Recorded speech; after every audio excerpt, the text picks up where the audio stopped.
आउज़ बिल्लाहि मिनश्शैतानिर्रजीम बिस्मिल्लाहिर्रहमानिर्रहीम। नाज़रीन, अपनी आज की इस वीडियो में मैं आपको हज़रत अय्यूब अलैहिस्सलाम के बारे में बताऊंगी कि हज़रत अय्यूब अलैहिस्सलाम का वाक़या क्या है और हज़रत अय्यूब अलैहिस्सलाम को अल्लाह पाक ने उनकी आज़माइश के तौर पर एक बीमारी में डाल दिया। और फिर ये देखने के लिए कि हज़रत अय्यूब का सब्र क्या है, अल्लाह पाक ने उन्हें इम्तिहान में डाला। और इस आज़माइश से जब हज़रत अय्यूब निकल आए तो अल्लाह पाक ने हज़रत अय्यूब का सब्र देखते हुए उस पर उनको क्या इनाम दिया, उसके बारे में मैं आपको बताऊंगी।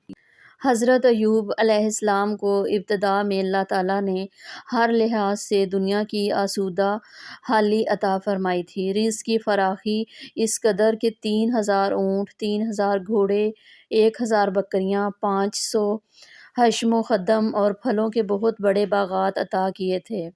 ये मज़ीद ये कि औलाद सालिहा और नेक सीरत खूबसूरत बीवी अता की थी। जब अल्लाह ने आपको आज़माइश और इम्तिहान में डाला तो आपका मकान गिर पड़ा और आपके तमाम फ़र्ज़ंदान उसके नीचे दब कर मर गए और तमाम जानवर जिसमें सैकड़ों ऊँट और हज़ार बकरियाँ थीं सब मर गए। तमाम खेतियाँ और बागात भी बर्बाद हो गए, गर्ज़ आपके पास कुछ भी बाकी ना रहा।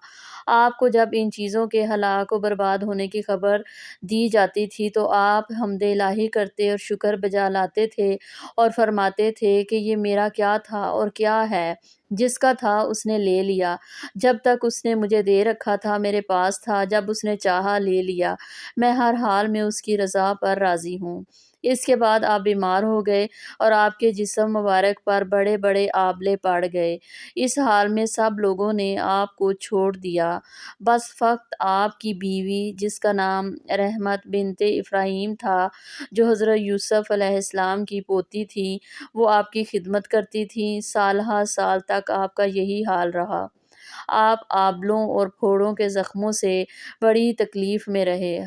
हज़रत अय्यूब बहुत अरसा तक इस तकलीफ़ में रहे और फिर जब हज़रत अय्यूब ने अपने रब को पुकारा कि मुझे तकलीफ़ पहुँची है और तू सब मेहरबानों में सबसे बढ़कर मेहरबान है।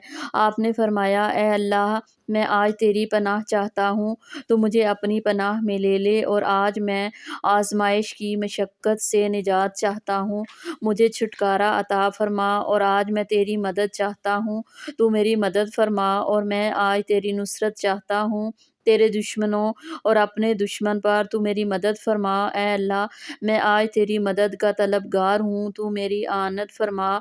ए अल्लाह, मैं आज अपने मामलात में तेरी इमदाद चाहता हूँ, तू मेरी मदद कर। और मैं तेरे ऊपर ही भरोसा करता हूँ, तू मुझे काफ़ी हो जा। और मैंने तुझे मज़बूती से थाम लिया, तू मेरी हिफाजत फ़रमा। और मैंने तेरी तस्दीक की, तू मुझे अमान दे। और मैं तुझसे मांगता हूँ, तू मुझे अता फ़रमा। और मैं तुझसे रोज़ी तलब करता हूँ, तू मुझे रिज़्क़ अता फ़रमा। और मैं तुझसे गुनाहों की माफ़ी चाहता हूँ, तू मुझे माफ़ फ़रमा। और मैं तुझको पुकारता हूँ, तू मुझे नवाज़ दे। और मैं तेरी रहमत चाहता हूँ, तू अपनी रहमत में मुझे ढाँप ले।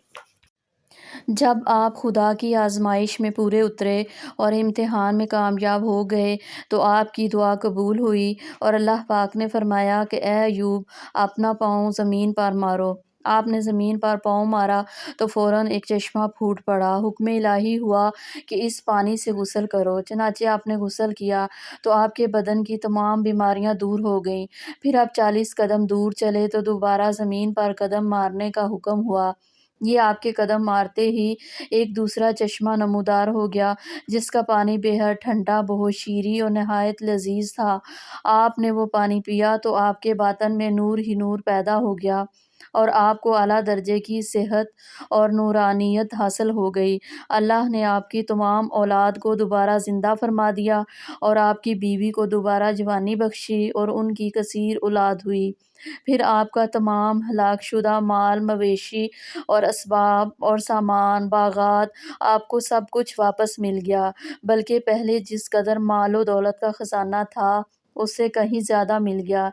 इस बीमारी की हालत में एक दिन आपने अपने बीवी को पुकारा तो वो बहुत देर करके हाज़िर हुई।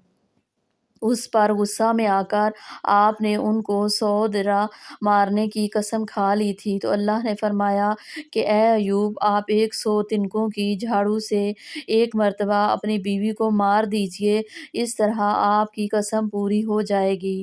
چنانچہ اللہ پاک نے قرآن مجید میں اس واقعے کو اس طرح بیان فرمایا ہے: زمین پر اپنا پاؤں مار، یہ ہے ٹھنڈا چشمہ نہانے اور پینے کو، اور ہم نے اس کے گھر والے اور اس کے برابر اور عطا فرما دیے۔ اپنی رحمت کرنے اور عقل مندوں کو نصیحت کو، اور اپنے ہاتھ میں ایک جھاڑو لے کر اس سے مار دے اور قسم نہ توڑ، بے شک ہم نے اسے صابر پایا، کیا اچھا بندہ ہے، بے شک وہ بہت رجوع لانے والا ہے۔ الغرض حضرت ایوب اس امتحان میں پورے کامیاب ہو گئے، اور اللہ تعالیٰ نے ان کو اپنی نوازشوں اور عنایتوں سے ہر طرح سرفراز فرما دیا، اور قرآن مجید میں ان کی مدح خوانی فرما کر ادب کے لاجواب خطاب سے ان کے سر مبارک پر سربلندی کا تاج رکھ دیا، اور ان کو وہ تمام نعمتیں جو ان سے چھین لی گئی تھیں، وہ بیماری سے صحت یاب ہونے کے بعد وہ سب ان کو واپس کر دیں۔